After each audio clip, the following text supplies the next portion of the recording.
Welcome to MacDiscussions, brought to you by the Silhouette and CFMU. My name is Andrew Mrzowski, the editor-in-chief of the Silhouette, and today I'm joined by Sean Van Kunet, Dean of Students at McMaster University, Kim Day, the acting Vice Provost Academic for McMaster University, Denver Delavadova, McMaster Students Union President, Nisha Gill, a Level 3 Arts and Science student, and Cooper Smith, a Level 2 Mechatronics Engineering student. Today, we'll be discussing McMaster University Return to Campus Plan for the 2022 winter term. It's no secret that COVID-19 has drastically changed our lives, both in the personal and academic sense. With the university's decision to move to a near full return to in-person, many student questions have arisen that we will be discussing today. So to begin, Sean, Kim, and Denver, how do you think the return to Mac for fall 2021 went? Was there any teachable moments that can be applied looking forward to winter 2022? Why don't we start with Kim? Sure. Thanks, Andrew. So fall 2021, I think it would be hard to have predicted what it would look like a few months ago or a year ago. So much happened right at the end of August and as we started the term. So many changes. Even after we met the first time to have a conversation, there were changes within the next week that we had to adapt to. So how do I think it went? I think as a community, McMaster, faculty, staff, and absolutely students did a great job. I really do feel like we all held it together. We supported one another. We recognized that things weren't going to be perfect, but we adapted well. We haven't had any outbreaks on McMaster campus anywhere. Our classrooms are safe. People were wearing their masks in the learning spaces, in the libraries, as they should be. Our ventilation was upgraded, so I think we really had a safe campus. I think people felt safe coming to campus. And I think that we also, in terms of what we learned, I think that there were spaces that students used in different ways. We have a number of resources that allowed students to stay home and watch a recorded lecture if that was appropriate and necessary, but also making sure that they were able to come back when they were well, when they were no longer testing positive or no longer concerned. So I think that all of those tools and mechanisms worked really well and people employed them. And I think in the end, we're getting just a week away from exams. Yeah, I guess a week away from exams.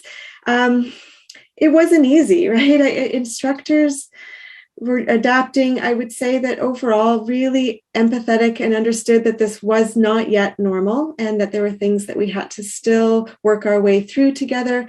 I think the students did an incredible job. I was teaching a course that was actually remote or virtual.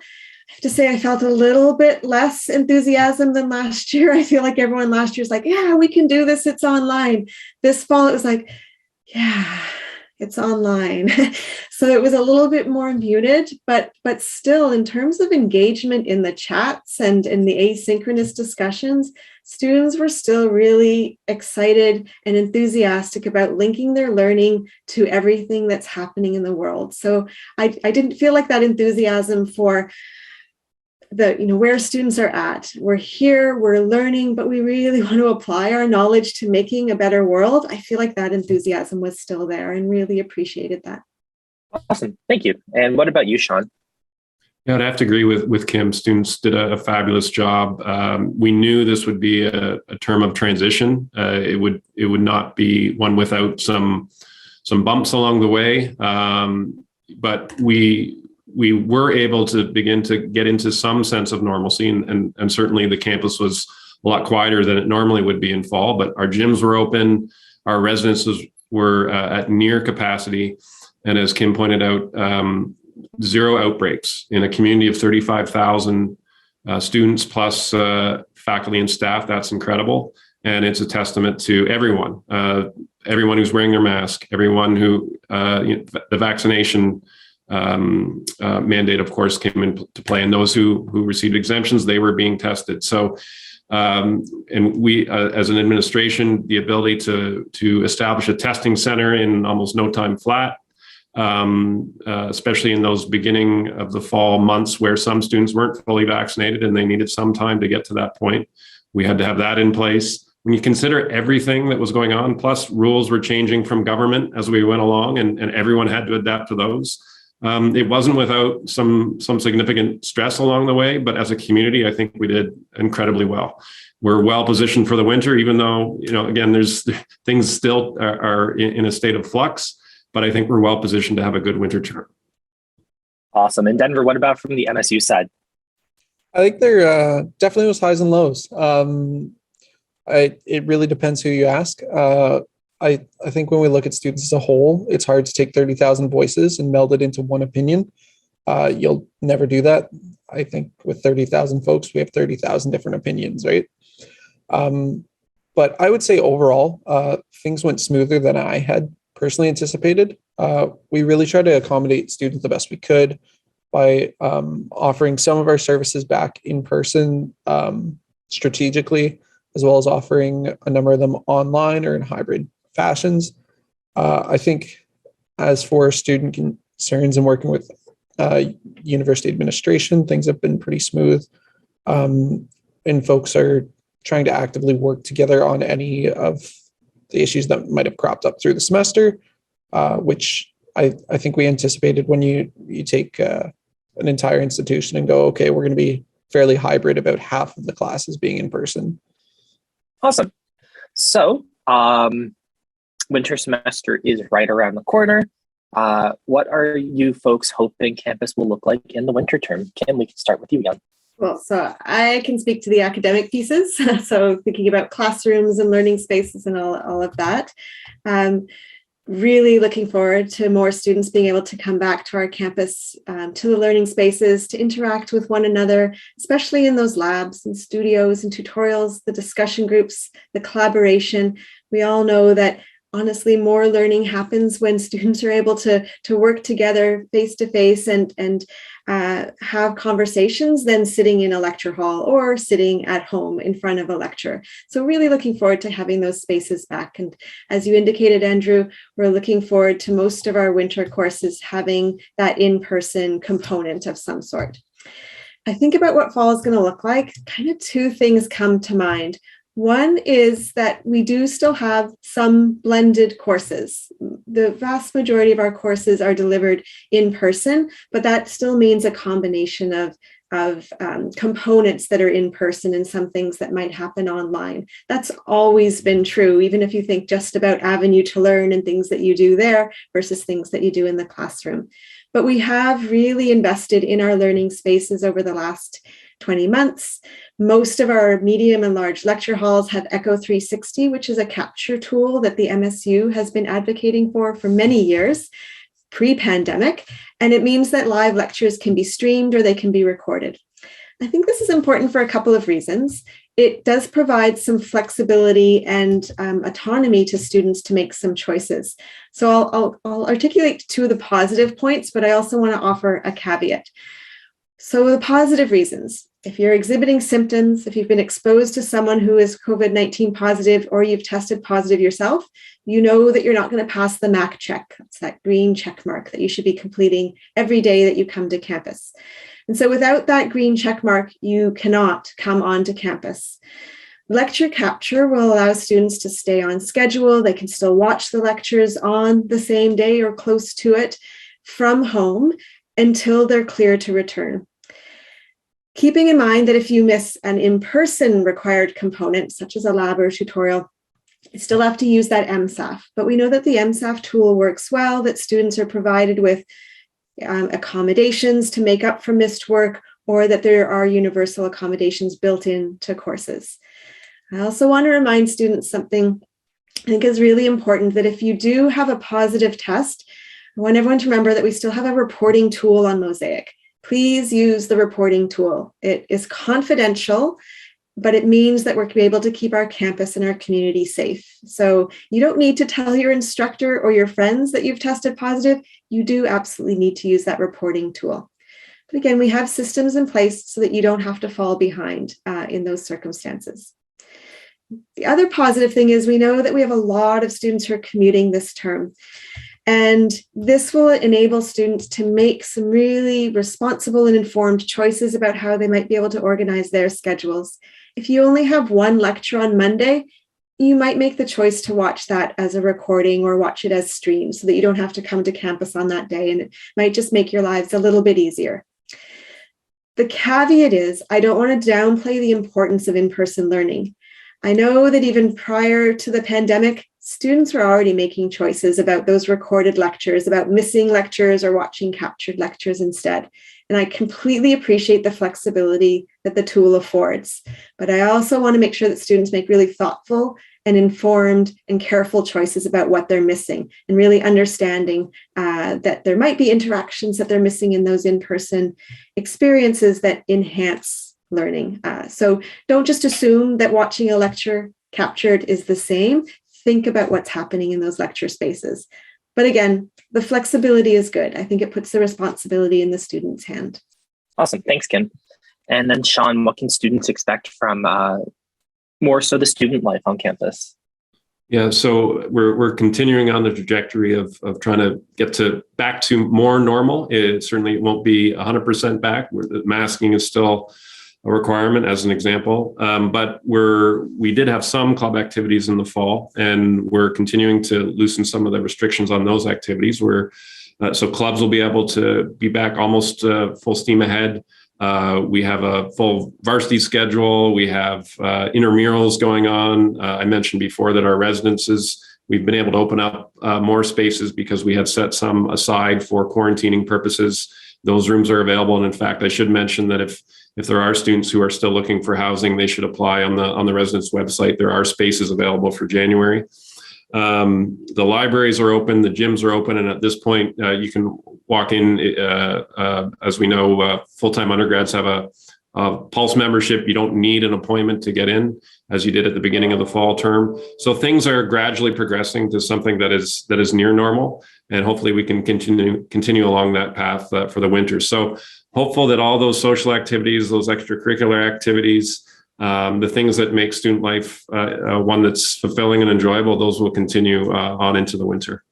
Awesome, thank you. And Denver, what can students expect from the MSU in the winter 2022 term?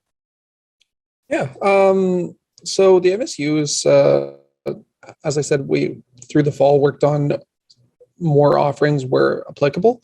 Coming into this year, we're really going to try and expand this in January. We currently have a plan now that we're asking some of our staff to be in for a couple hours to a couple days per week based on position. And then we're going to reevaluate near the end of January, look at that for the rest of the semester. So a number of our services will still be provided online, but we'll likely move more into that hybrid space where folks can access them a few select times a week in person, except for those key ones like SWAT that have been operating still in person this whole time. And yeah, I think that's about it from the MSU end. Awesome. So now I would like to throw it over to our student panelists, as a large part of McMaster revolves around student life and the student experience. So Nisha, if you would like to ask your first question. Thanks, Andrew. And thanks, Denver, Kim, and Sean for joining us. So as the WHO has declared the new Omicron variant a variant of concern, will McMaster be taking any additional steps to ensure the safety of all students, faculty, and staff in winter 2022? And I can comment first, Kim, if you want, and then and Denver, feel free to jump in.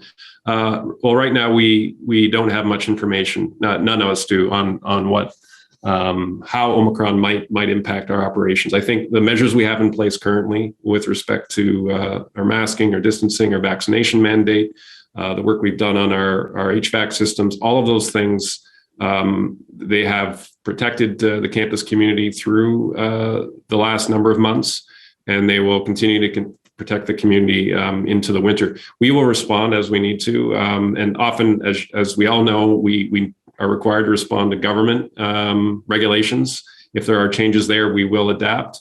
At this point, it's a little early to tell. We don't know if it's more transmissible, and even if it is, does it impact health more severely or not than Delta or some of the other variants. So we'll have to wait and see, and hopefully before Christmas we'll have a better idea about what, if any, impact the variant might have on our operations.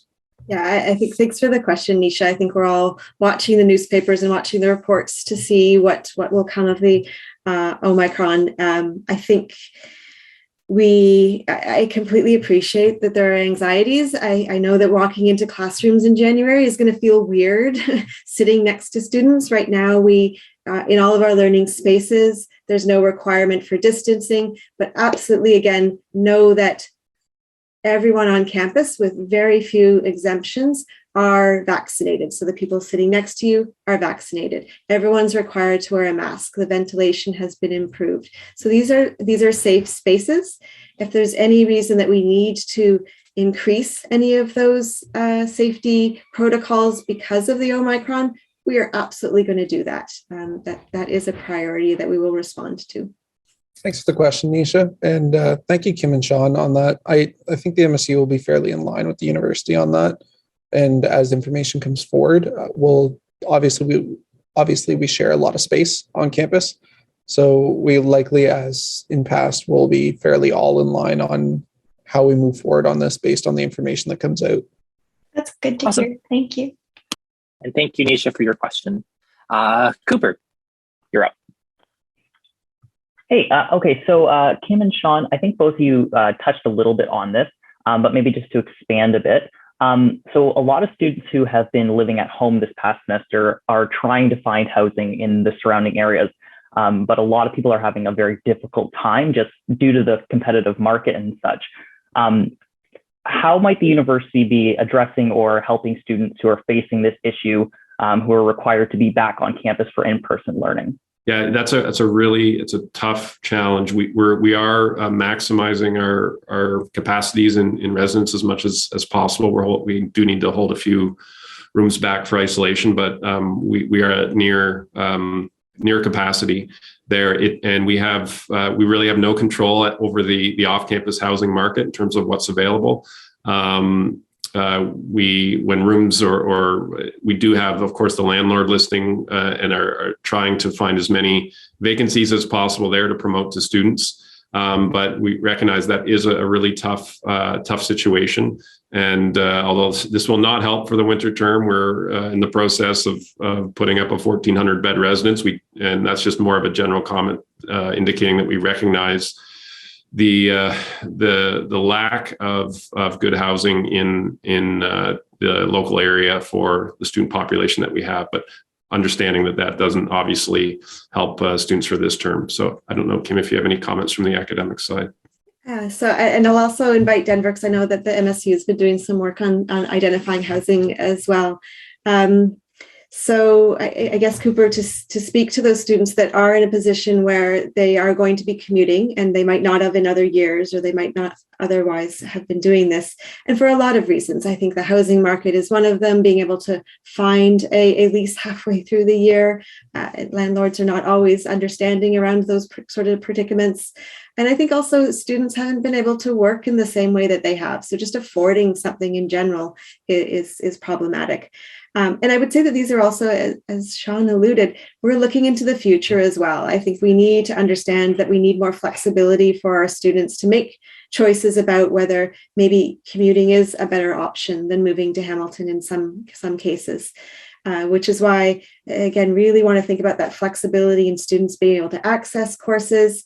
As a university, we're looking at more online options for students to be able to take, especially as we look to spring and summer, where students might more prefer staying home, both domestic and international students, but still being able to take those courses and catch up or get ahead in their course program progression.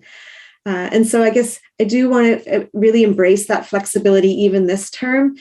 If there's a way where a student can look at their schedule and say, you know what, if I only took 4 courses this term, I wouldn't have to commute as often. I can pick up some courses in spring, summer, spread out, perhaps also the stress of the learning environment right now, then they should embrace that. There's no one way to progress through a program. So absolutely talk to advisors, figure out what's best, and think about how to adapt your schedule so that it is better suited to the circumstances that you're in. Again, for all of a myriad of reasons, of things beyond your control and things that are in your control as well.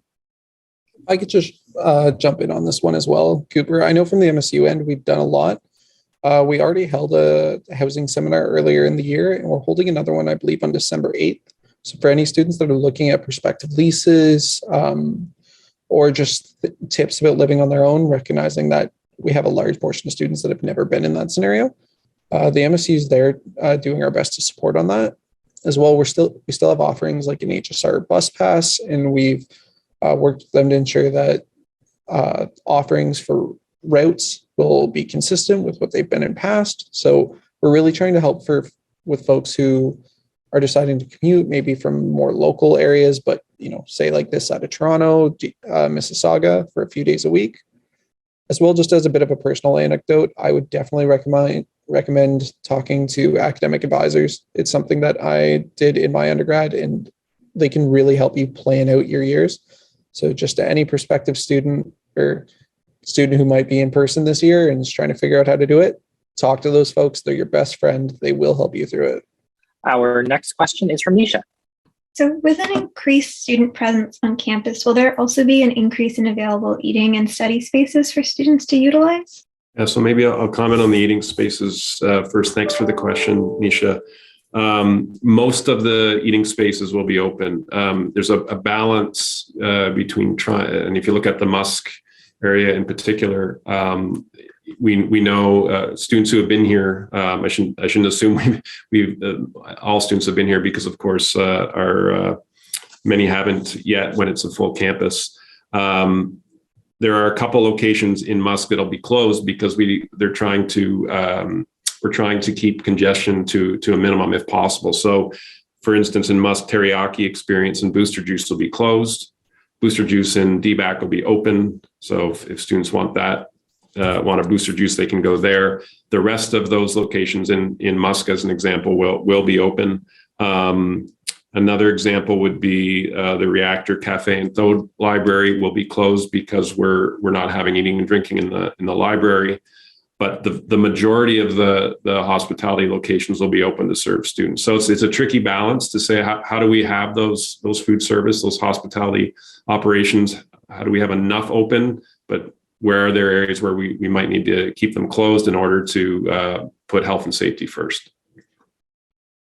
The second part of that question was study areas. So the libraries will be fully open for studying. I believe, Kim, that the hours of operation are back to normal or near normal. I don't know if you can comment on that.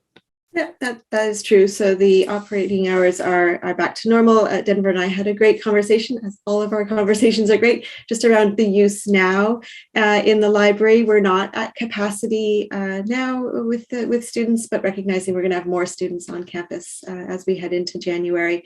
But there are lots of spaces across all of our libraries that are available. Yeah, you know what? 5 years ago, if we could have built more of those unstructured learning spaces for students to land in, we would have done it. That is also part of our future planning, lots of collaborative spaces that are being built on campus into the future. We know also that students land in classrooms for studying in between courses, which is going to be fine to do. I just really want to remind students that those are still learning spaces. Masks have to be kept on, not supposed to be eating in those spaces. And just to be respectful, there's going to be an instructor and a class coming in afterwards. Don't move all the furniture around or move it back if you do. Leave promptly so that the class can start. And as long as everybody is doing that and being respectful, there's no reason why we would prevent students from landing in those spaces to do that studying. If I could just jump in from the MSU end, we're going to be having our offerings at 1280, the Grind, Union Market. So those will be available to folks. We are ramping them up and still discussing a little bit on what that will look like, but there should be availability there for students, as well as we've worked with the university on the increasing of some of these spaces and how to manage them. As Kim mentioned, we've had a number of conversations from the MSU's perspective, trying to highlight what students have brought to us and just amplify those voices. So I think the one thing for students as well is, because there is different restrictions around food, is that I would just to any folks who haven't been on campus before, Musk is probably going to be your place to go eat. And if you want to sit down and have a bite, that'll be your ideal landing spot, which I know in past it's been a little more free flow, but as Kim said, it's likely going to be more strict with more masking. So we would just ask that folks keep that in mind when they plan out their day or their schedule. Awesome. Thank you folks very much. And Cooper, your last prepared question. Thank you. Okay. So many international students who are coming from other countries that are maybe not currently up to date with Canadian approved vaccines, are there any like accommodations that the university is going to take to ensure that these students are able to still like attend campus while they're getting up to date on those vaccines? Yeah, for sure. Great question, Cooper. And certainly we've been on our toe. The government's been keeping us on our toes with the constantly shifting rules around quarantining and traveling and those types of things. So at this point, unless they change the rules again, there was good news a couple of weeks ago when IRCC, the government agency that handles immigration, changed the rules so that students who did not have, or there are vaccines that are World Health Organization approved that were not Health Canada approved. So in particular, Sinovac and Sinopharm, which are vaccines delivered predominantly in China, and then Covaxin, which is, I believe, predominantly delivered in South America. Those vaccines, you can, if you are vaccinated with those vaccines, you can now come to Canada and not quarantine for 2 weeks. And I know that there's some shifts in some of the rules for some of the Southern African countries due to Omicron, but I won't get into that right now. So that's really helpful for many of our international students, because without that rule in place, many international students were faced with the prospect of arriving here on, say, sometime in January before classes start, and then having to quarantine for 2 weeks. That would have prevented them from attending their classes for a couple of weeks, which of course would have had a dramatic impact on their ability to succeed. So that was good news. The rules between what IRCC, the federal government, the provincial government have in place don't align perfectly. So in order to go to a restaurant, in order to go to a gym, in order to be on campus, you're going to need to have the fully vaccinated status that we require according to Health Canada. So we have the capability to deliver a dose or two if needed of an mRNA vaccine, so the Moderna or Pfizer vaccine. So we can get those vaccinations done in the Student Wellness Center, and students who aren't fully vaccinated according to the province and our requirements should seek to get an appointment there as soon as they can. So in the meantime, while international students, if there are some who don't meet that other requirement, the provincial requirement, we will we'll allow them to be on campus and test while they're becoming fully vaccinated according to that rule. So we're doing as much as we can to enable students to be here safely, and to continue with their studies. Obviously, we always would encourage any students to come out or reach out to the MSU. We have a number of resources to support students in a number of these transitions and times. I recognize it's not ideal for most folks. And we have groups like Ombuds that can support you if there's any conflict around academics. Say somebody was mid a longer class and it's a full year class and there's shifts around that, et cetera, due to this semester. Those resources are always available to you, and we're always here to support at the MSU. Maybe just a thank you. Sean, your team that's overseeing the international students, they're thinking about this every moment of every day, and so much support, communication going out to these students. As Sean said, the rules change and it can be really confusing and disconcerting, but these folks are on top of it and communicating regularly to international students. So I really appreciate your question, Cooper. If you find any international students that aren't aware or confused, make sure that they're in touch, because there are lots of answers there, and hopefully the supports have been reaching them. Thanks for that comment, Kim. And I should add that we have been really cognizant of the challenges that all students face, but in particular international students. And so over the last 6 months or so, we've added staff into that area in order to provide a greater degree of support to those students as they try to navigate all these hurdles. And hopefully we'll get to a point where it's a little less difficult to get here and to be a McMaster student on campus, but we're doing the best we can in terms of supporting them. Perfect. So we are going to now transition into our student submitted questions.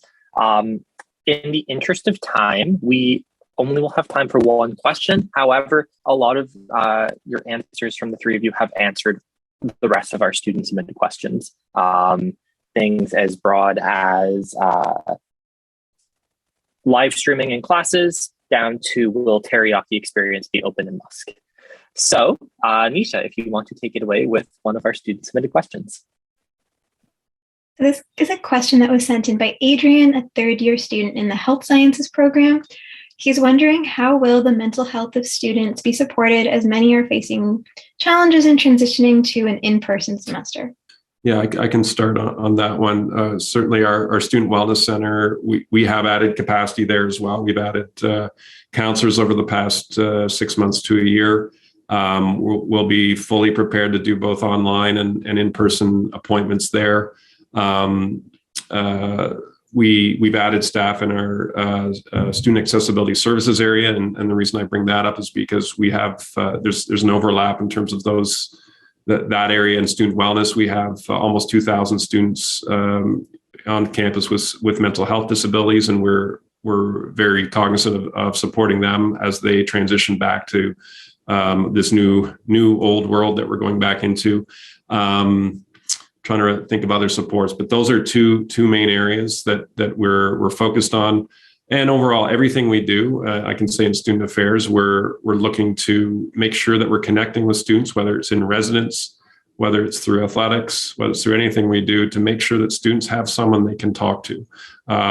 It's not just the role of our mental health professionals in SAS or in student wellness to support students, but it could be a varsity coach, it could be a CA in residence. And so we're all highly aware of the need to stay connected to students, to be there when someone needs to talk, and to be able to refer people when they do need more professional support. So I think that's high on our radar.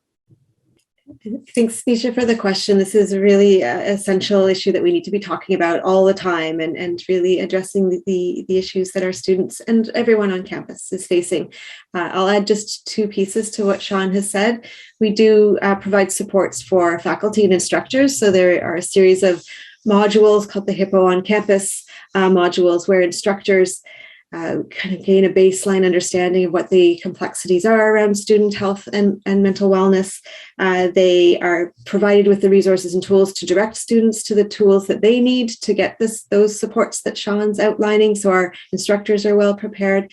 But it also provides a lot of information on trying to step back and think about what were the anxieties and pressures and stressors that we're causing in our classrooms. So thinking about universal design, rethinking our perhaps historical obsession with deadlines and assessments, and just rethinking how we can make this about the learning rather than to compliance around testing and deadlines and all those pieces.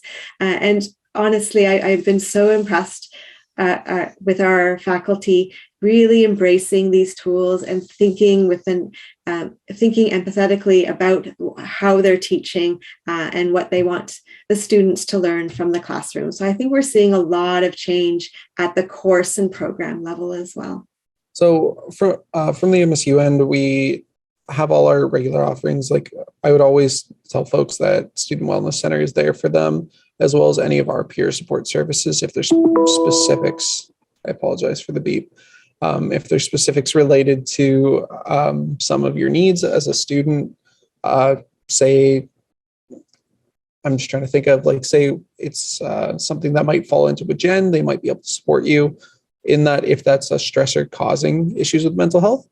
As well, the MSU recently upgraded their SAP, so folks can access counseling through that and other resources.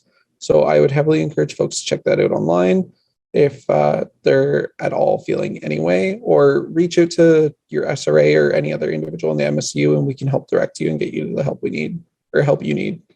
Awesome. Thank you all so much. That concludes our questions. A big thank you to Sean Van Kunit, Kim Day, Denver Delavadova, Nisha Gill, and Cooper Smith for being a part of this discussion. Just because the video is over doesn't mean that the discussion is over. We'd love to hear your thoughts in the comment section below, and stay locked to the sil.ca and 93.3 CFMU for more information regarding the campus reopening plan. I'm Andrew Mrzowski, the editor-in-chief of the Silhouette, signing off.